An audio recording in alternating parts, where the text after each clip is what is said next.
So I'm Diego, and with me is Mélanie, the new co-chair of Green Party in Europe. Yes. Thank you for to be here. The past June the 5th, you've been elected the co-chair of the Green Party. How do you feel about that? Well, it's obviously a very crucial moment for the Greens in Europe, for Europe as a whole, but of course for all those who want to propose a plan to deliver on green and social justice. The main goal we have as European Green Party is to ensure that in the next European election, Greens are capable of winning majorities in favor of change, green change, because change is happening anyway, right? It's not the question of whether we are going to stay on the same track or not, because we are not. The climate crisis is there. It is not anymore something that could happen theoretically in the future. It is there. The question is to shape change into the good direction. So yeah, it's obviously a very intense and crucial moment, I think, to be the co-chair of the European Green Party. In this past election, we saw, I think, almost in whole Europe, there was a rise of far right in different countries. Le Pen in France, Mélanie in Italy, also Vox in Spain, or Chega in Portugal. And they are very related with climate denial and against the climate policy. So how can this affect to ecological transition and to the mindset of the people? No, I mean, it can affect the ecological transition in the sense that they're never going to do it. The first thing the far right does when they access into power is that they destroy the fundamental basis of the functioning of democracy. And I believe that climate is a democratic issue, right? The climate crisis is a model crisis, a model where over-exploitation of natural resources led to destroying the possibility, first and foremost for the most vulnerable in the society, to live decently on this planet. And this was a choice that was never made democratically. And so by breaking the possibility to talk about the real topics in parliament with rule of law and all the mechanism that ensure that you can have policies in favor of the common good, they are destroying the possibility to have solutions to the climate crisis. The second thing is that right now, the far right all over Europe is pretty clearly siding with Putin, right?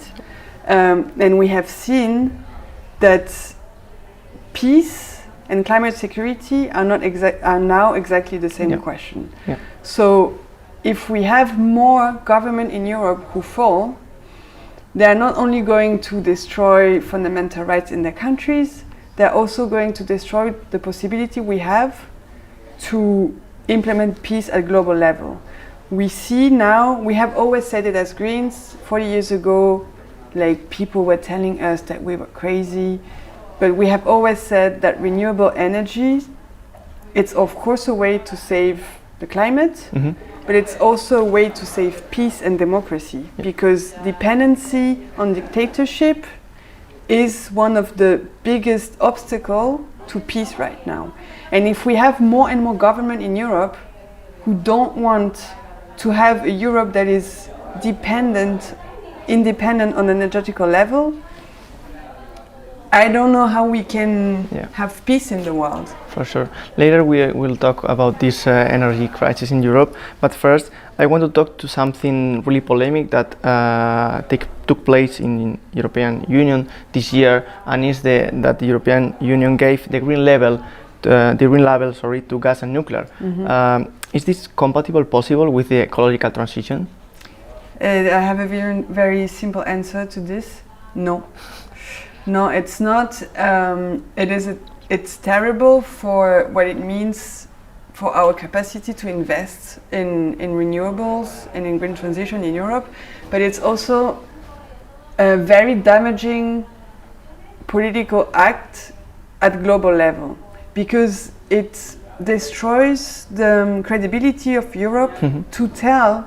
I mean, how can you be credible on the global stage in COP when you are trying to tell other countries in the world to lower down their emissions, how credible are you when you say that fossil fuels and nuclear energy are green? I mean, it's not only a bad policy in Europe, it's just a bad policy generally, because it really laminates the credibility of Europe as a whole in the fight for climate. Yeah, because actually European Union wants to be the world leader of of ecological transition, and I don't know if you think that we are doing in this way, if we are doing enough, or. So, of course, we are not doing enough, right? Because otherwise there wouldn't be a climate crisis. Okay, so maybe not enough, but maybe... we are not doing enough at European level, for sure. Yeah, that's true. Not only when it comes to investing in the green transition, but also when you see the common agricultural policy that is still really enshrined in an old school model of massive production using a lot of chemicals. So no, we are not doing enough. At the same time, the European level is our only chance to make sure that we have climate policy. So to me, it's not that much like if Europe is doing enough, it's how to change the political majority at European level to make sure that we implement change. Because for a lot of member states, some want to go further, and that's really good, and we need them in the council to, impulse better change. But for some countries like mine, like France, Europe is actually imposing greener policies than what the French government would do alone. So it is not doing enough, but it is the absolutely necessary level to be sure we do something. Okay, that's a nice point of view. And yeah, we are living a war in Europe. You talked before about this energy dependence of different countries, and which for sure this war has a lot of consequences. Firstly, for the people that they are suffering themselves. But again, I have the feeling that energy crisis eclipses climate crisis. And I don't know if you share also this feeling, because instead of looking for, as we said, renewable energy or alternatives to fossil fuels, we are looking for where to take the gas from another suppliers. Yeah, we have a very deep addiction to fossil fuels in our economic models. And it's true that it works both sides. You have people saying that because of the social crisis, we need to wait a little bit more to save the planet.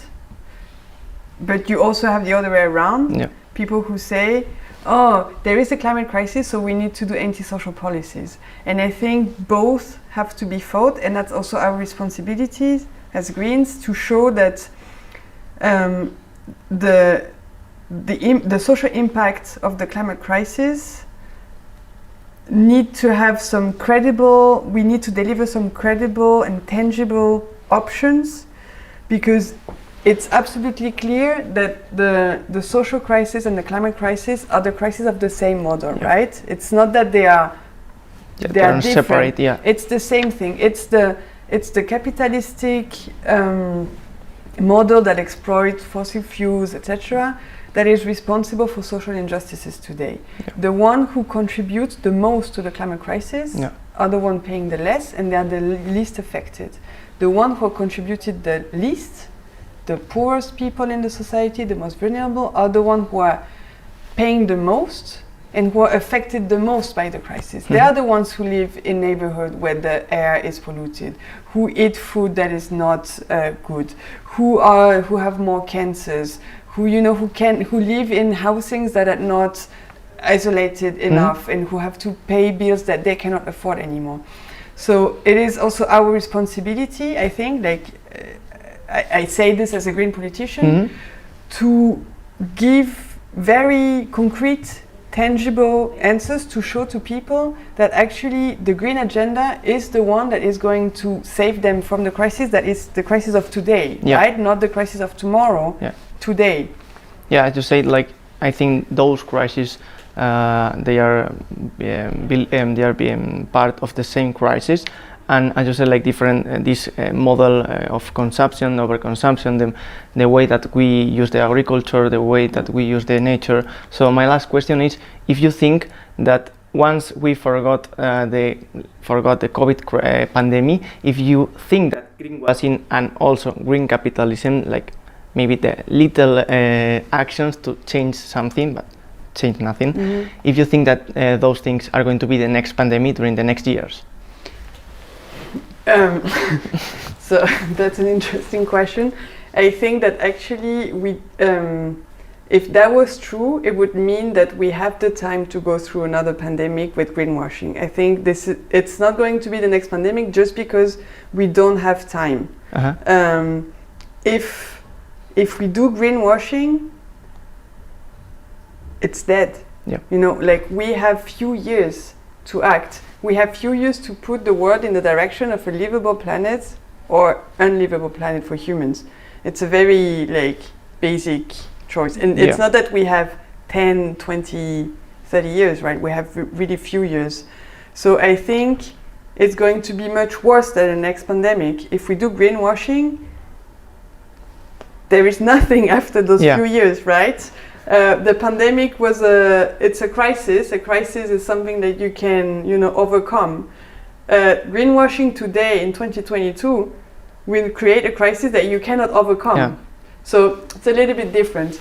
Yeah, okay. So thank you very much, Mélanie. It was a pleasure to have you here. I hope you enjoy it. Thank you. It's okay.